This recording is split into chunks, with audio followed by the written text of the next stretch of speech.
நிகழ்ச்சியை பற்றி ஏற்கனவே வந்து போன மாதம் சொல்லியிருந்தார் சார் வந்து சித்ரா சார் போல் ஒரு அவார்ட் ஃபங்க்ஷன் பண்ணணும்னு சொல்ல முடியாது. உண்மையாகவே இப்போ வந்து அவார்ட் ஃபங்க்ஷனுங்கிறது வந்து குறைஞ்சி போச்சு, இல்லை இல்லாமலே போச்சுன்னு வைக்கலாம். நிறைய அவார்ட் ஃபங்க்ஷன் நடந்துகிட்ருக்கோம். இப்போ அதை எடுத்து நடத்துறதில்ல. கொஞ்சம் சேட்டலைட் சேனல்ஸோட இது வீழ்ச்சி வந்த பிறகு, ஓடிடி வந்த பிறகு வந்து இந்த அவார்ட் ஃபங்க்ஷன்ஸ் எல்லாமே குறைஞ்சிடுச்சு. அவார்ட் ஃபங்க்ஷனுங்கிறது ரெண்டு வகையில் வந்து கலைஞர்களுக்கு பெரிய ஒரு சந்தோஷத்தை கொடுக்குற விஷயமாக இருந்தது. அதாவது நம்ம அவார்ட் வாங்கலைனா கூட நம்ம நண்பர்களோ நம்ம தெரிஞ்சவங்களோ அந்த அவார்ட் வாங்கும்போது ஒரு எல்லா ஃபேமிலியும், அதாவது திரைக்குடும்பங்கள் இருக்கிற எல்லாரும் ஒன்றா உட்காந்து அது பேசி ஒரு தீபாவளி மாதிரி ஒரு நிகழ்ச்சியாக இருக்கும். இன்னொன்று நம்மளே அவார்டு வாங்குற மாதிரி ஒரு சுச்சுவேஷன் வரும்போது இன்னும் கொஞ்சம் சந்தோஷமாக இருக்கும்.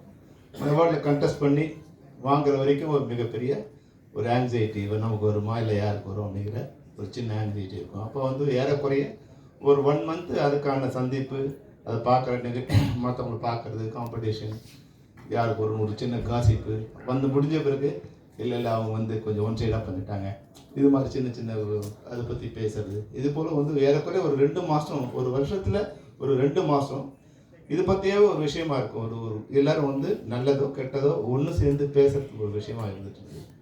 கடந்த கொரோனாவுக்கு அப்புறமா வந்து இந்த நிகழ்ச்சியே இல்லாமல் போயிடுச்சு.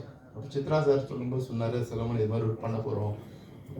சித்ரா சார் மேலே எனக்கு ஒரு பெரிய மரியாதை என்னென்னா, அவர் எதை பண்ணாலும் மிக சிறப்பாக பண்ணுவார். அதுதான் சித்ரா சாரோட அவர் குவாலிட்டியே வந்து அதுதான். ஏன்னா நான் வந்து சாரை பார்த்து அவருக்கே தெரியாது, இந்த டிசம்பரோட 40 வருஷம் ஆகுது. 1985 அவரை முதல்ல பார்த்தேன். உதவி இயக்குனர் மணிவண்ணன் சாரோட உதவி இயக்குனராக அவர் முதல்ல சந்தித்தேன்.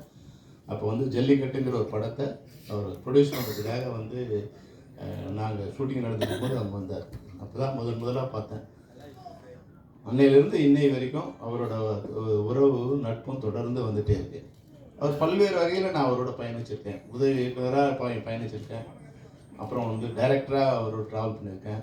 அப்புறம் ப்ரொடியூசர்ஸ் கவுன்சிலில் அவர் செக்ரட்டரி, நான் வந்து ஈசி மெம்பர் அப்படி ட்ராவல் பண்ணியிருக்கேன். அப்புறம் பாரதி ராஜேஸ்வரோட நண்பராக அவர் வந்து சீனியர் நண்பர், நான் வந்து ஜூனியர் நண்பர் அப்படி ட்ராவல் பண்ணியிருக்கோம். டைரக்டர் அசோசியேஷனில் அவர் வந்து EC member, vice president, joint secretary, நான் செக்ரட்டரி, பிரசிடென்ட். அப்புறம் நட்பும் வந்து இந்த 40 வருஷத்தில் வந்து மிகச்சிறந்த நண்பராக இருந்தார். நீங்கள் நல்லா யோசிச்சு பாருங்கள். அவர் எதை பண்ணாலும், திரைப்படம் பண்ணாலும் அவரோட ப்ரொடக்ஷனில் ஒரு வேல்யூ இருக்கும். அன்னைக்கு ஏறக்குறைய ராவுத்தர் ஃபிலிம்ஸ் போல், ராவுத்தர் ஃபிலிம்ஸ் முன்னாடியோ இல்லை அதனுடைய இணையாவோ எல்லாருக்கும் ஒரே விதமான உணவு. நான் அசிஸ்டன்ட் டைரக்டராக இருக்கும்போது டைரக்டரும் நானும் ஒன்றா உட்காந்து அவருக்கு என்ன உணவோ அதே உணவு தான் எங்களுக்கு. அதுபோல் வந்து அப்போல்லாம் வந்து ஃபலூடாவிலேருந்து, ஐஸ்கிரீம்லேருந்து, நான்வெஜ், அவர் நான்வெஜ் சாப்பிட மாட்டாங்க, ஆனால் எங்களுக்கு 2 விதமான நான்வெஜ். இது மாதிரியான உதவி இயக்குனராக இருக்கும்போது எல்லா மனிதர்களையும் ஒரே மனிதராக ட்ரீட் பண்ணார். அது ஒன்று. அப்புறம் கவுன்சிலரோட அவரோட நான் செக்ரட்டரி, அவர் நான் ஈசி மெம்பர் ஒர்க் பண்ணும்போது அந்த ஒர்க்கில் அவ்வளோ சின்சியராக இருப்பார்.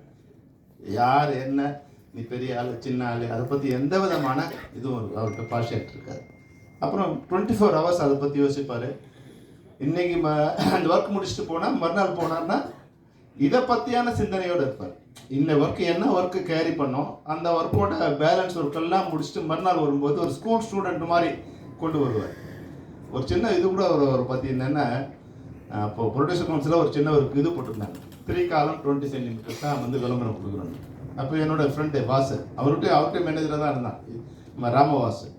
அவன் வந்து ஃபோன் பண்ணுறான் ஒரு நாள், என்னடா செல்லம், என்னப்பா என்ன சித்ராட்சன் வந்து வரும்போதே ஸ்கேலோடு வருவார் ஐயா அந்த ஆளு கவுன்சிலுக்கு 22 சென்டிமீட்டர் வந்து எனக்கு ஃபோன் பண்ணி சொல்கிறாருப்பா, அதை எடுக்க சொல்லி நானாக போட்டேன். மேலே தேட்டருக்காரங்க 2 சென்டிமீட்டர் போட்டிருக்காங்க. டார்ச்சராக இருக்குப்பா சித்ராட்சனோட. என்னென்னா எந்த வேலையை எடுத்துக்கிட்டாரோ அந்த வேலையில் அவர் ரொம்ப கிளியராக இருப்பார். அதுபோல் இப்போ வந்து யூடியூப் நடத்துகிறார். யூடியூப் பாருங்கள், நீங்கள் ஆயிரக்கணக்கான யூடியூப் வருது. ஆனால் சித்ரா சாரோட யூடியூப்பில் ஒரு மிகப்பெரிய வேல்யூ இருக்கும்.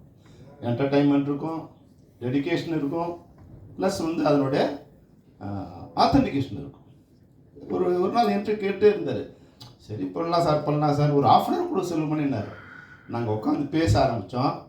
பாட்டு பேசிட்டே இருந்தார். 5 மணி நேரம் ஆயிடுச்சு. எனக்கே தெரியாது. இப்போ முடியும் போது நாங்கள் உட்காந்து இது போல் உட்காந்து ஆரம்பித்தோம். ஒரு 4 மணிக்கு முடியும் போது கீழே எல்லாம் ஆஃபீஸெல்லாம் பூட்டிட்டு போயிட்டாங்க. நாங்கள் முடிச்சு வரும்போது 9 மணி ஆச்சு. பேசிகிட்டே இருந்தோம். அவரோட ஸ்பெஷல் என்னென்னா அவர் அதிகமாக பேச மாட்டார். அப்படி வந்து ட்ராக் கொண்டுட்டு வருவார். ஒரு இடத்துல வரும்போது நம்ம எங்கேயா மிஸ் ஆச்சுன்னா அதை ஞாபகப்படுத்துவார். அப்புறம் அதில் நம்ம ட்ராவல் ஆகிட்டே இருப்போம். அதுபோல் அதிகமாக தன்னை வந்து முன்னிறுத்திக்காமல் அந்த விஷயத்தை மிகச்சிறப்பாக பண்ணக்கூடியவர். அந்த வகையில் வந்து இப்போ வந்து இந்த ஃபேம்ங்கிற ஒரு இது வந்து பேரில் அவார்டு கொடுக்கணும். இந்த 25ல் வந்த சிறந்த படங்கள்லேருந்து சிறந்த படங்கள் முதல் சிறந்த இயக்குனர்லேருந்து சிறந்த டெக்னீஷியன்லேருந்து எல்லாருமே கொடுக்கணும் அப்படின்னாரு. நிச்சயமாக அதில் நானும் ஒரு பார்ட்டாக இருக்கணும்னாரு. சித்ரா சார் சொன்னேன், நிச்சயமாக நீங்கள் எடுக்கிற முயற்சியில் நானும் உறுதுணையாக இருப்பேன். அந்த வகையில் நிச்சயமாக Chitra sir, we will be with you Chitra sir, because you are the good man. நீங்கள் எந்த ஒர்க் எடுத்தாலும் பெஸ்ட்டாக பண்ணுவீங்க. நிச்சயமாக 25ஓட மிகச்சிறந்த திரைப்படங்களை ஒரு தேர்ந்தெடுத்து அடுத்த ஆண்டில் அது வந்து எப்படி வந்து யூடியூப் சேனலுக்கு வந்து ஒரு அடையாளமாக இருக்கிறாரோ அதுபோல் இந்த ஃபேம் அண்ட் ஃப்ரேம் கூட வந்து விருது வழங்குற விழாவும் ஒரு அடையாளமாக இருக்கும் நான் எதிர்பார்க்குறேன். அதை நிச்சயமாக அவர் பண்ணுவார். அவரோட நானும் இந்த உறுதுணையாக இருந்தோம், இல்லை ஒரு அணில் மாதிரி இருந்தோம். ராமருக்கு அணில்கோள் இருந்த மாதிரி சித்ரா சாருக்கு செல்வமணி ஒரு அணிலாக இருந்து இந்த நிகழ்ச்சிக்கு நாங்கள் உறுதுணையாக இருப்போம் என்று தெரிவித்துக்கொண்டு இந்த ஒரு நிகழ்ச்சிக்கு வந்திருந்த அனைத்து பத்திரிகையாளருக்கும் எங்களுடைய வணக்கங்களை தெரிவித்துக் கொள்கிறோம். நன்றி. வணக்கம். மிக்க நன்றி சார். அவார்ட்ஸோட சோல்னா அது கெத்தாக ஃப்ளான் பண்ணுற அந்த ட்ராஃபி தாங்க. ஏன்னா அது உழைப்புக்கான அங்கீகாரம், கலைக்கு கொடுக்குற மரியாதை மற்றும் சினிமாவோட ஃபியூச்சருக்கு ஒரு promise. It's now time to unveil the trophy. May I now request our esteemed jury to unveil the Fame and Fame trophy.